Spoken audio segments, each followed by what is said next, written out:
Recently, you have heard of a certain school, a certain social media persona has said that they could not show proof of who they were because they went to a defunct school.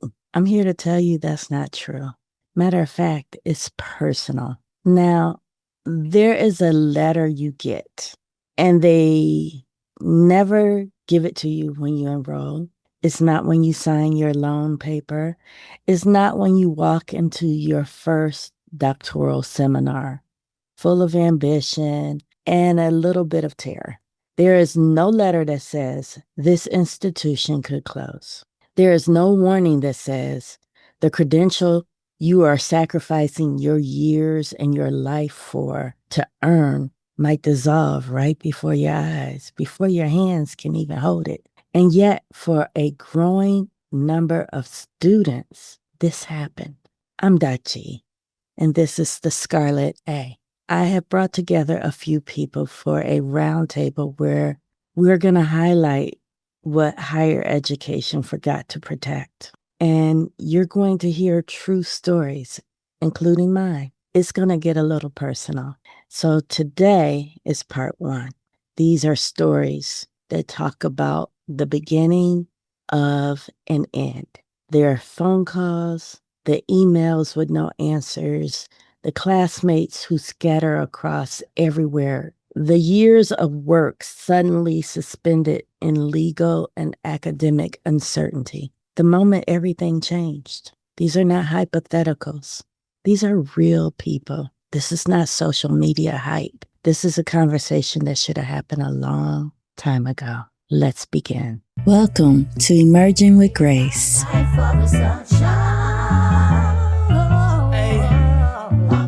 I'm loving having you here, and I'm glad that you chose this podcast to listen to. Please like, subscribe, and share so that more people can get to know how to emerge with grace.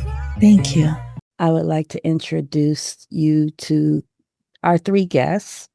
Today we have with us Dr. Anderson from Adsum Counseling, LLC, Michelle Cheney from Healthy Counseling, LLC, and we have Dr. Sade Dunn. All three of these people have attended Argosy University, and I am really happy to know them, even though some of them I had to get to know through the whole trauma situation. It turned out to be just fine. Today, I would like to talk about your individual time with Argosy. Now, I can tell you, Michelle and Dr. Dunn, I met at Argosy. Was it DC? Was it called Argosy DC? Yeah, it was the one that was in Arlington off of Wilson Boulevard. Yeah. Right. I think it was called DC or Washington. Or Northern Virginia, something like that. Northern Virginia, something like that. Mm-hmm. And Denise, you went to Sarasota? Sarasota, Florida. Okay. Denise, I'm going to start with you because you went to several different schools. So when did you first find out about Argosy closing? I was in the middle of my chapter 4. Everything was going relatively smoothly up until that point. Once I entered or got accepted for a dissertation, a start dissertation, that's when you started noticing that things were starting to change and you wasn't receiving very clear answers. And then when I got into my chapter 4, it's when everything shut down. And by that time, they had moved me to the Tampa, Florida location. Okay. So you went from Sarasota to Tampa. Mm-hmm. Sarasota had completely closed down. I had noticed that they had started to sell one side of the building. So they were in process of closing down classrooms. Mm. And so prior to it officially shutting down, they had moved myself and other peers to the Tampa location. And by that time, I was on my 6th dissertation chair. Wow. Okay. Michelle, when did you get wind of everything? Well, I was in a online class, so I wasn't going to campus at the time. It was a statistics course. Okay. they had a professor who was in another state providing that online class. And it was around the end of that class when the professor told us that the this to quickly wrap up our assignments so he can grade them, because Argosy was closing. That's how I found out, was through that class. I never stepped foot back in the Arlington or the Roslyn location again after that. So you didn't see the hallways start to empty and the people start to quit. No. So Dr. Dunn, you were there with me when people started Virtually. And books were everywhere. And yes, they and called they us back started walking away and Yes. and professors were like, get it where you can. Yeah. It was getting really treacherous. Tell me about your start with it. I remember TAing that semester for a couple of classes. One was an ethics class, and another one was a theories class, and maybe career. And some of the students had started talking, and one of the students was like, "You guys aren't concerned about the financial state of Argosy?" And I was like, "Well, what are you talking about?" Like, I wasn't focused on that. I was TAing, starting my dissertation with Dr. Chahan and Dr. Conley, who I still keep in contact with right now to this day. And he was the chair of my dissertation committee, and she was on it as well. He wanted me to be done by that August. And I was like, "Oh, next August?" He's like, "No, this August, I want you done with writing." So I kind of felt pressured to do that. But in the midst of everything, we didn't even make it through that whole semester for spring. They closed down the middle of spring, March. They didn't even go into the first, finish really the first 8 weeks. They were trying to go into the second 8 weeks. We had meetings with the new president, and she gave us assurances that these schools would be taking us in all of our credits, and that we would have a one handoff. Some of the colleges were, Regent University, Liberty University. There was another one that was like, was it in the middle of Adler? Kentucky. Yeah, but no, that came after. So, like these schools that they had already arranged and they were going to take our credits. So we had several meetings over those days. Students were just like frantic. And at the time I had like 52 credits. So, I needed them to be able to take all of my credits because I was not taking additional classes, did not want to. And I really was kind of dead set on wanting to go to Liberty or Regent. Well, Liberty wouldn't take, and at the time too, they were still, some of the schools, they didn't really care about the credits we had. They still wanted us to take the GRE. And we didn't have to take the GRE at Argosy. We were able to, give our transcripts and do whatever and get in. And then also I had Liberty tell me that they would only take 25 of my credits. And what is 25 to my 52? Nothing. So I remember advocating for my entire class because a number of us were in dissertation, a number of us were ready to go on CESNet. I still have the emails from all the people. So I advocated for us, and was pretty much saying like, we need help, support, like no one has helped us. I remember getting on that call with the governor's office, which did nothing. Virginia absolutely did nothing. And then I got emails back from the school in Pennsylvania, from Kentucky. And then I also got an email back from a gentleman at Governor State University. The school in Pennsylvania, I then was like really interested in. It wasn't far. They were going to work with us on our credits and stuff. But I ended up going to Governor State University because I got into the teach out program there. The governor of Illinois stepped in and told them that they needed to step in and help these students, which they did. And I was blessed enough to get into the teach out program at Governor. So which means they taught me out from my 52 credits on with Dr. Sonia Laurel, I want to say, was the chair of the department at the time. And I remember pleading with him and I was like, yeah, it's about 12 more students. And he was like, I'll check and see. And he said, unfortunately, we only have one space. So it ended up being a blessing. And then it was like, I guess some people took time off. And then they came back and they were like, well, what's going on? Like they were kind of lost in the shuffle, didn't know what was really going on. So some of them ended up going to the school in Kentucky, Lindsey Wilson. And That then was some of sweet. them end up going to what was the name of the school in Pennsylvania? Because they were so kind and so sweet, and that's what we needed at the time because this was devastating. It was depressing. I remember being on the call, and Dr. Conley was on there along with a lot of our others that were in the dissertation class, and some of them were like, "Well, I'm just gonna give up. It's not worth it." And I was like, "No, you're not gonna tell me that I spent the last 4 years of my life and I've sacrificed time away from my family. I haven't been 100% present in planning my wedding, that I did all this for nothing."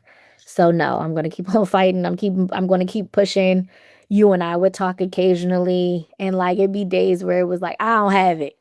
And I'm like, I'm sorry, Marquita. Like, and vice versa. And I do remember going off on a couple people because it was some sneaky stuff going on behind the scenes too, because some people Mhm. were right on the cusp of graduating and somehow or another they got their degrees before the school closed. Michelle and I talked about that too. Which was kind of really sneaky. And then so some of the other students were kind of caught wind of it, and one was kind of playing both sides. And I remember I was on the phone with you and I let her have it because I was pissed because you're not gonna play with me or in my face.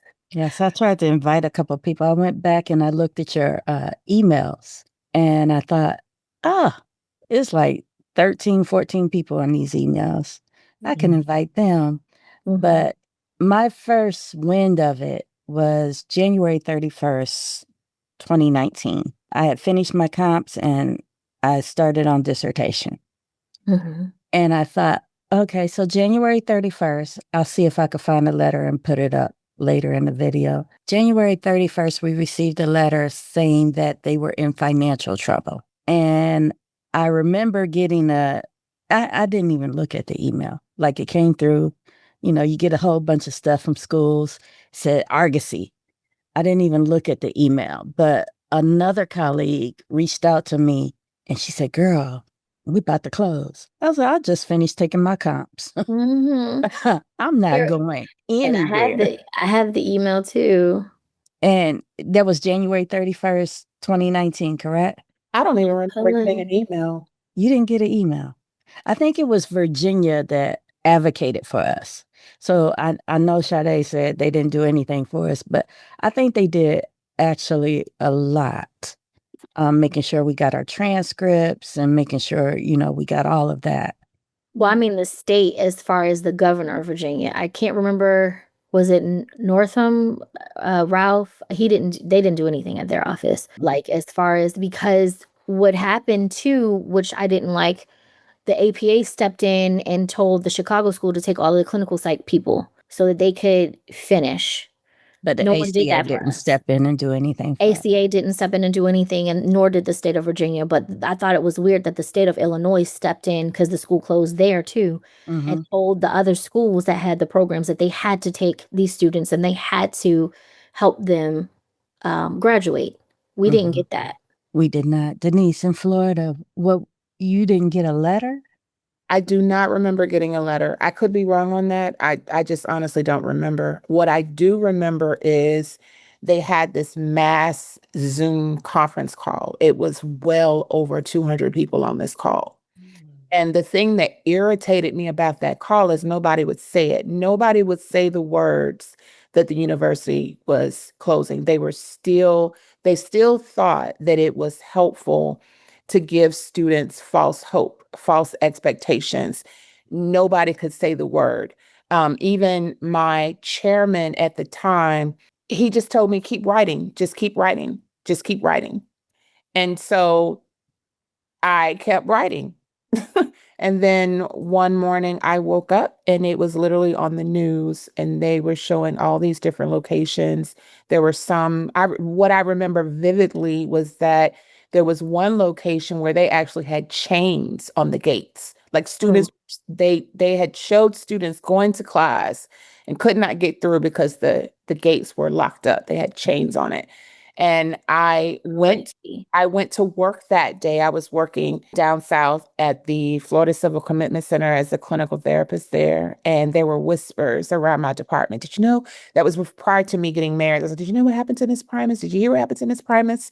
And my assistant clinical director called me in her office, and she was very like thoughtful and concerned. And she's like, if there's anything you need from us, I didn't even get that from the university, but I got it from, where I was working, where everybody had heard that this school had closed, and it was the school that I was currently enrolled in. And so I didn't receive any support from any of the staff. And again, by the time I got to my last dissertation, the one person that I did find to be very helpful for me, she was let go in week one.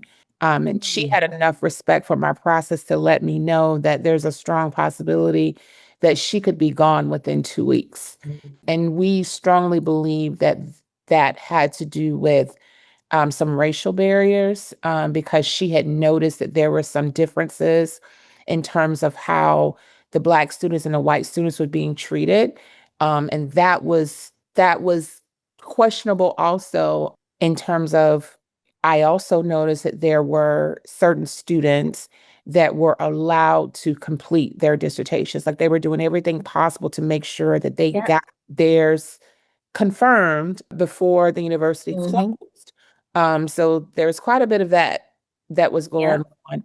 And we couldn't prove it, but we did suspect that she was let go because she advocated for the Black students. Mhm. But yeah, so and then after the university closed, my support came from people like you, Dr. Garrett, and there was another student that I stayed in contact with. And all the resources and guidance that I received on what to do next just came from peer support. Mhm. But, there was nothing that came from the institution. And I found Walden.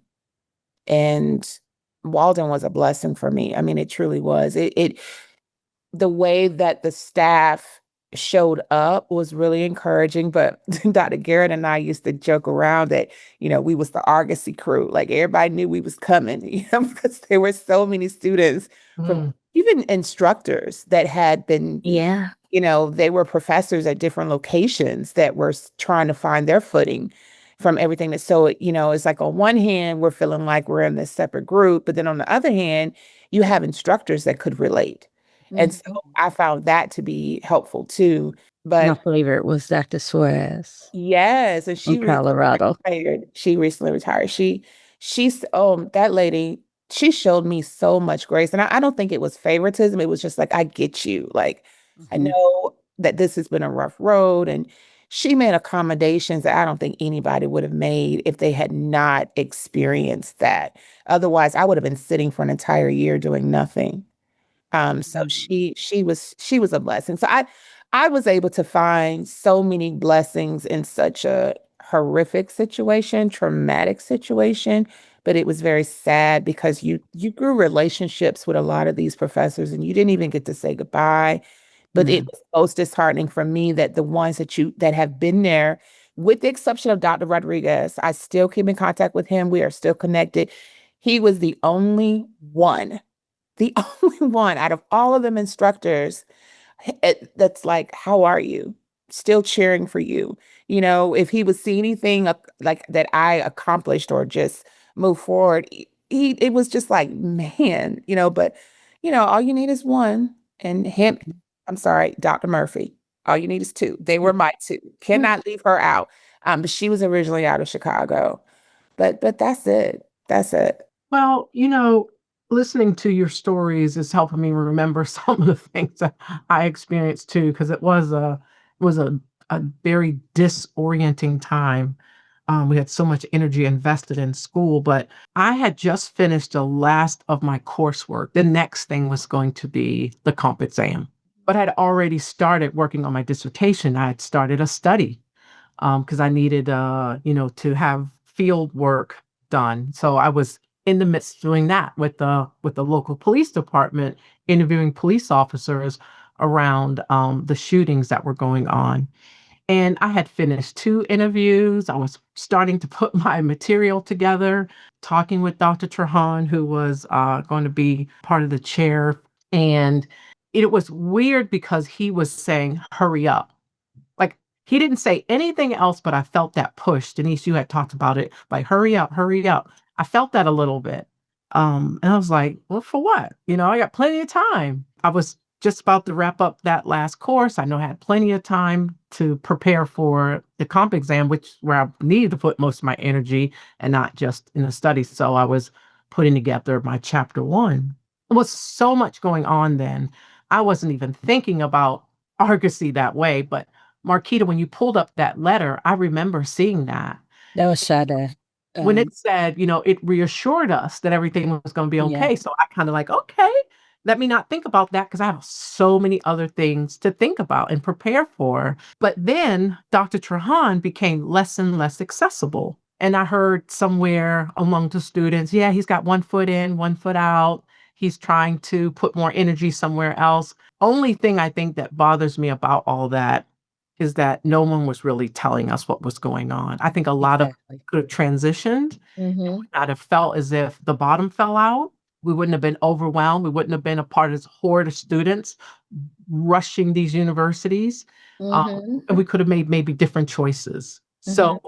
I didn't feel like there was much I could do because I knew that no university would take all of those credits. Sade, you mentioned something really unique, but the university saying they can only take one student was saying we're not going to take much of a financial loss because they did want us to restart almost the entire doctoral program, which would have been another, what, $100,000. It's like, I'm not doing that. Which financial aid is not going to pay for because it was tapped out at a certain point. Well, Yeah. the thing is, the relationship Argosy had with the Department of Education wasn't about the students. That was someone else's issue, but we definitely paid the price. So Because they were bought before they went out of And business. the They were guy that bought. wrote that email, he was the receiver, remember? And even this stream of emails that I have right here, like this is me appealing for all of us to be able to have a land well, warning. before you even go there, people were arguing about help these students. Department of Education should do something. I mean, it was an uproar. Even governors of areas were trying to plead. However, the Department of Education did offer any student who wanted to resolve their loans, they could do that. And Yeah. that was what I did. I said, you know what? I spent 4 years in this. I'm totally exhausted. I'm frustrated with this whole thing. These universities were vultures trying to take advantage of students who were desperate. And I Yeah. know many of them got taken advantage of. Yeah. I didn't want to be a part of that. And plus, Those who finished got taken advantage of. oh, absolutely. I can't imagine how many more thousands of dollars got tacked on top of what they already owed. Because if you chose to continue a doctoral education, the Department of Education was not going to resolve the loan that you had with Argosy. So I said, you know what? I'm not even Well, gonna do no, that that's not either. true because they did resolve mine. Yeah. Wait, Wait, hold Yeah. up, wait hold a up, minute. hold up, hold up. Because they said if you resolve your loan, you All cannot your use credits are those gone. credits. You couldn't use them Nope. because that Wait, means let Michelle finish. that means that you didn't pay for that education. I Exactly. don't know how that worked with you, but I definitely discussed this with the Department of Education before I I did made too. that choice I to did say too. I'm not going to do it because I'm not going to pay for education that was yanked out from under me and then go and get another $150,000 or $100,000 loan just to finish off something I'm out at the end of. So I decided to resolve my loan. And I Yeah, cannot Mine was after say- the fact. It was thank you. That's what I did after it. it was You so had to after I- graduate and then do it. Yeah. So after you've earned the degree, I didn't earn my degree. I only earned those credits. I didn't earn a degree. She didn't. She was one of the ones that didn't. Yes, but we're decide to go saying back. that's how I was able to do it. After I finished my degree, that's when I did mine. I wasn't going to do mine while I was in the process of trying to find a school and finish out. So after I found a school and finished out, that's when I did it. And that's why they didn't expunge my record. But that's how I was able to do it and finish and be Right. fine. Yeah. But So how can I you- had the same hold understanding. on, I'm still trying to understand that. Hold because on. Go ahead, Michelle. And How then could Denise. you, like, if you graduated from Argosy, I get it. You own that bill, right? But if you didn't finish at Argosy, the Department of Education said you cannot resolve your loan and then take those credits to apply to another school because therefore you didn't pay for that education. So what are you saying, Sade? You finish? What did you finish at Argosy? I transferred to another school and I finished. And then I did it. Then you did what? The resolution. I didn't do it before. I did it after. So the credits So that you earned all of the money that I borrowed to go to Argosy is gone. Now, wait, It's all it. Denise, you were going to say? Yes. So through the U.S. Department of Education, I applied for loan forgiveness after I earned my degree from Walden University. And one of the qualifications of applying for loan forgiveness is you originally was at an institution where you did not earn your degree. All you earned was the credits. And due to all of, The malicious. handling of the money issues and things Mhm. like that, it was already an open case. Several students filed lawsuits against this institution. And so there was already an active, ongoing case. They had to do something. And this was that something because students were not going away.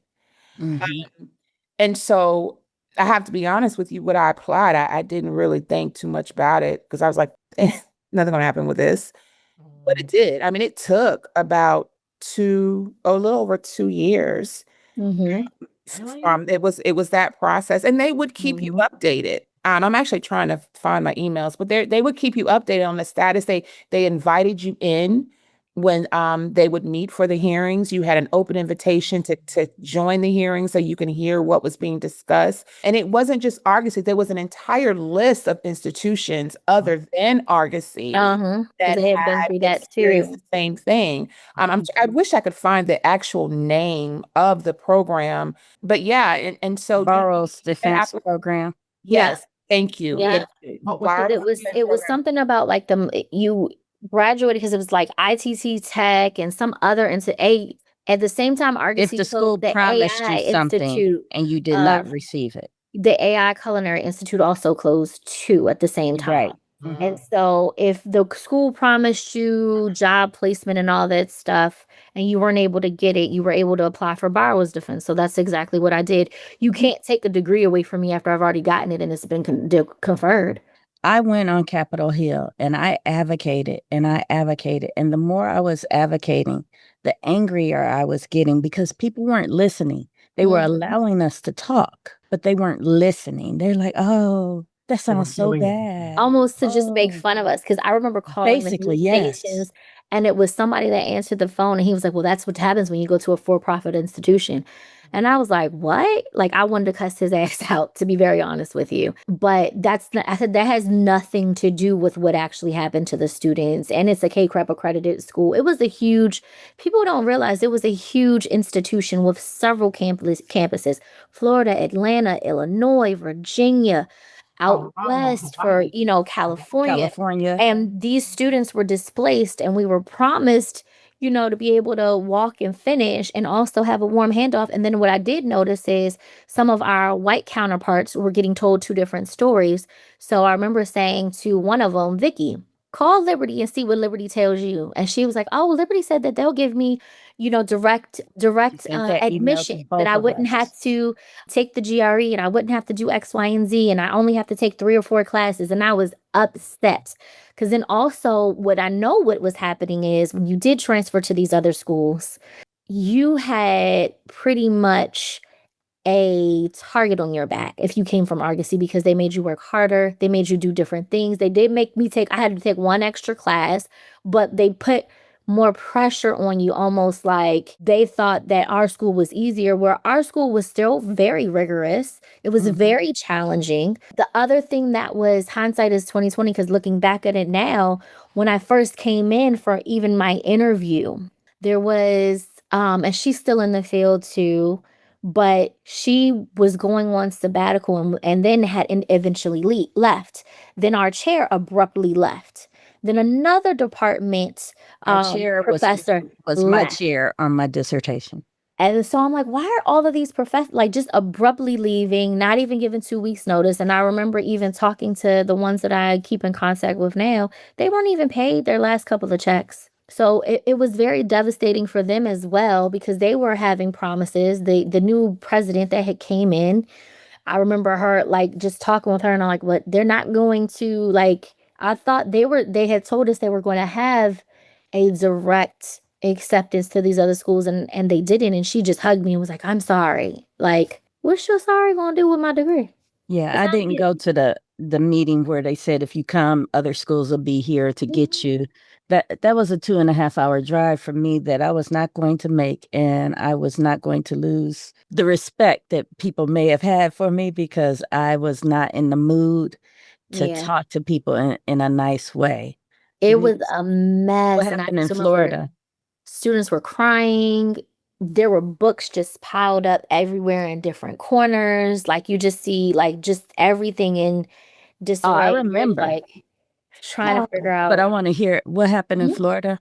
Well, Michelle reminded me of something. There was something she stated earlier about her dissertation experience. And I don't know if you guys went through the same thing, but the where I was working at the time, they were pro education. I mean, if you were going back to school, they were all for that. But it seemed like the closer I got to being defending, if you will, it got harder for me at work.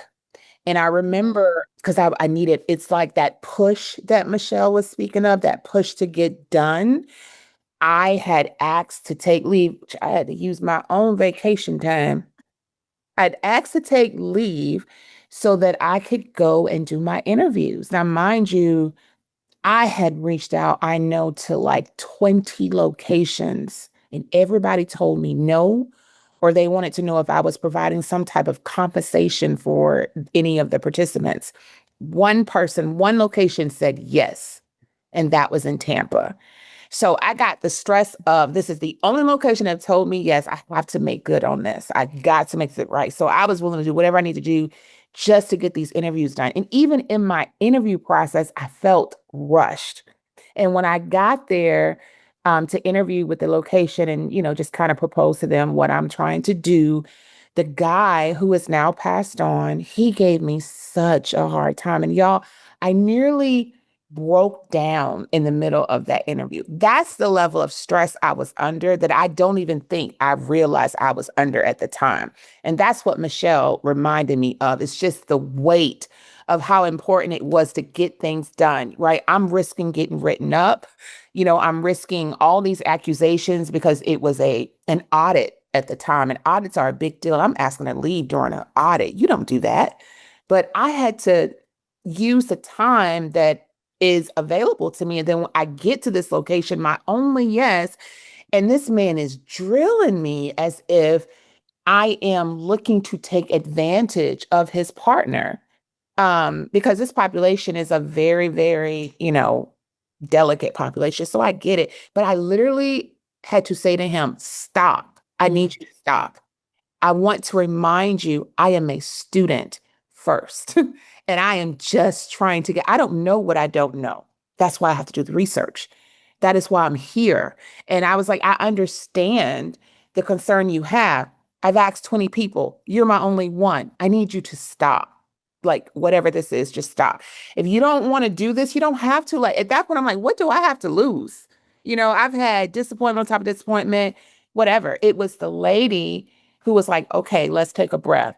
Because I'm looking at him like, why are you coming at me so strongly? But they let me in.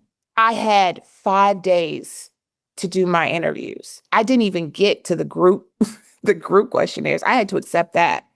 My chair at the time was like, no research is still research.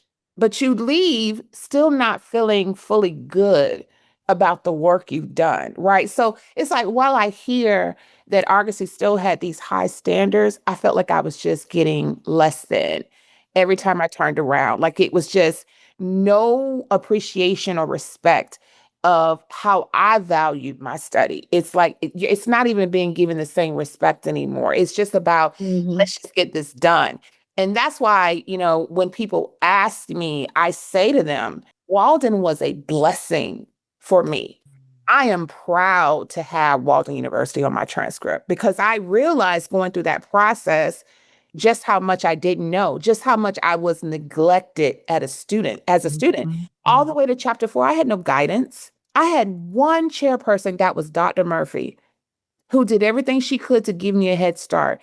After that, people were just rolling out, and I was literally on my own.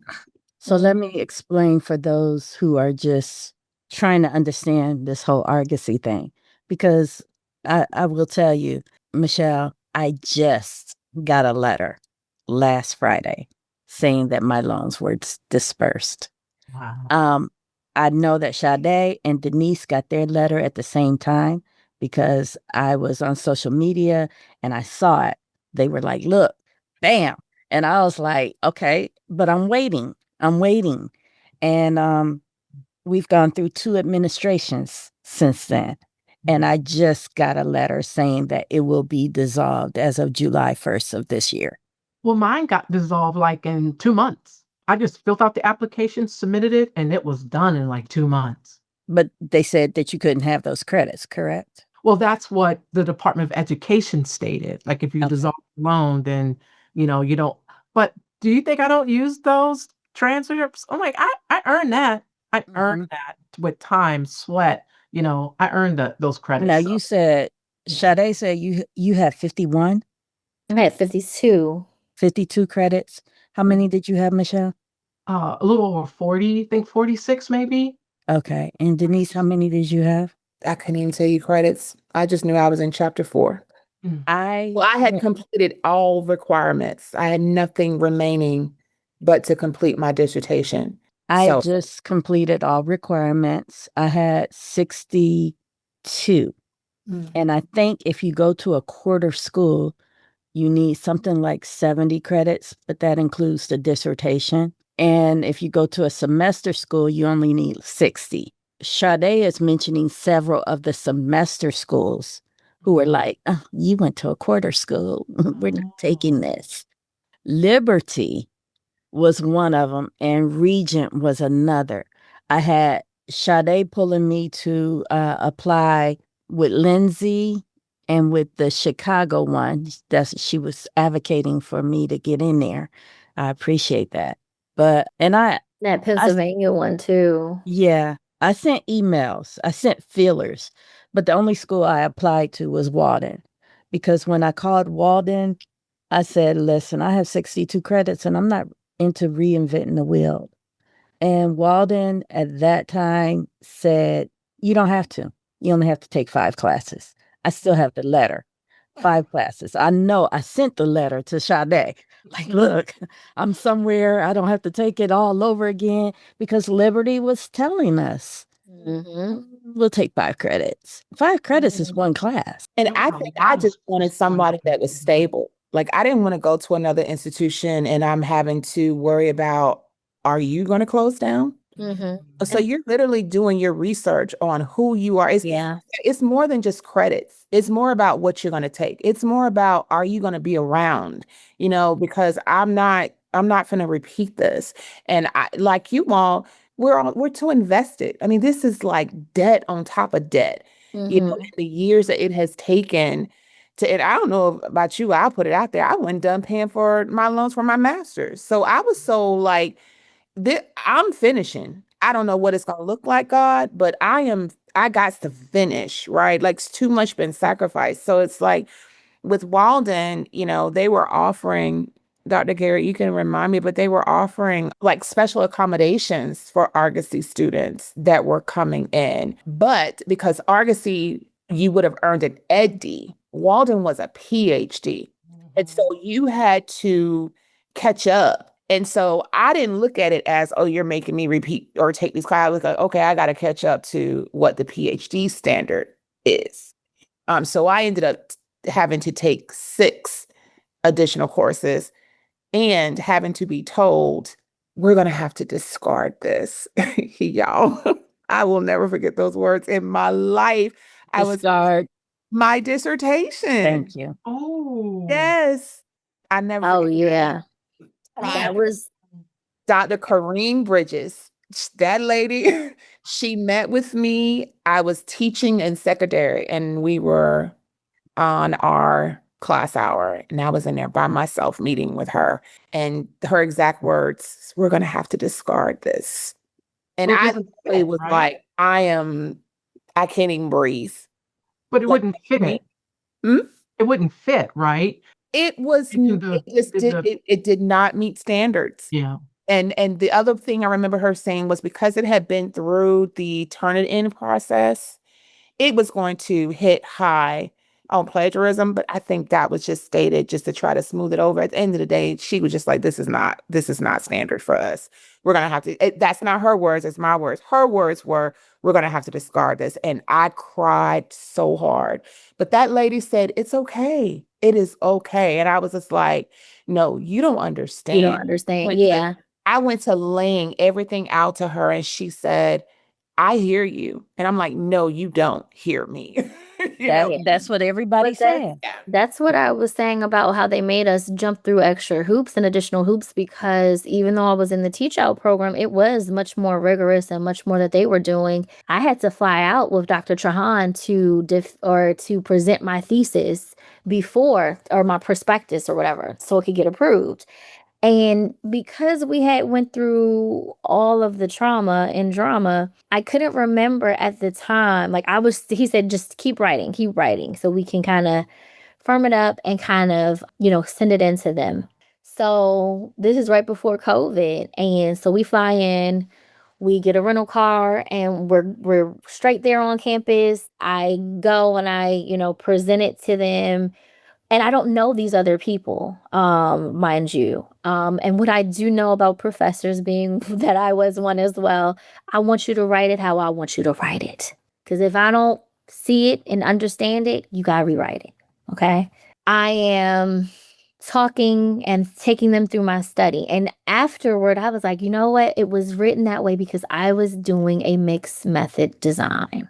So in the back of my head, I'm also holding on to my supervisor, who was like, I don't care what they say, you got to change what you want to graduate, period.